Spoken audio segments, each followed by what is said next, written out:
Salut tout le monde, c'est Lénoé et bienvenue dans cette critique minute du film Assassin's Creed. Les films inspirés de jeux vidéo n'ont jamais eu bonne réputation, il faut dire que ce sont souvent de gros nanars. Le film Warcraft, le commencement, sorti au mois de juin, a rompu cette malédiction et a placé la barre très haute en ce qui concerne les attentes du film Assassin's Creed. Je suis allé le voir tout à l'heure avec Mi-Young et en tant que fan invétéré de la série, franchement j'ai bien aimé mais je suis resté un peu sur ma faim. Quant à Mi-Young qui n'a jamais joué au jeu, l'a plutôt bien apprécié. L'univers du jeu est parfaitement respecté et la trame du film reprend grosso modo celle du premier opus avec Altaïr et Desmond. Les scènes d'action dans le passé avec Aguilar sont grandioses. Elles rappellent beaucoup les missions qu'on a pu jouer dans le jeu avec forcément des combats, des courses-poursuites sur les toits.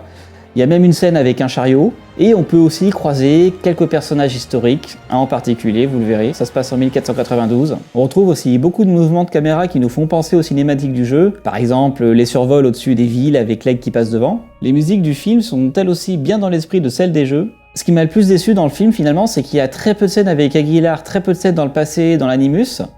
Ça ne représente qu'à peu près 20% du film. Il faut dire qu'Aguilar avait été vendu comme le personnage principal du film. Finalement, il est plus secondaire et le vrai héros finalement c'est Cal. Toute l'intrigue se déroule à notre époque en 2016. Et j'aurais préféré qu'elle se déroule aussi en parallèle dans le passé avec la mémoire d'Aguilar. Finalement, les scènes dans l'Animus, c'est plus pour les cascades et la baston.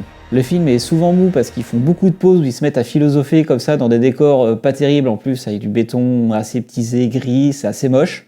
Et quand c'est comme ça, tout ce qu'on attend, c'est qu'il retourne dans l'Animus parce que là, on se fait un peu chier quoi. Heureusement, le film réserve son lot de surprises à la fin. En conclusion, Assassin's Creed est loin d'être un gros nanar, c'est un bon film qui vous fera passer un bon moment, que vous soyez fan du jeu ou pas. Cette critique minute est maintenant terminée, j'espère qu'elle vous a plu. Je vous dis à très bientôt pour une nouvelle vidéo, portez-vous bien, salut!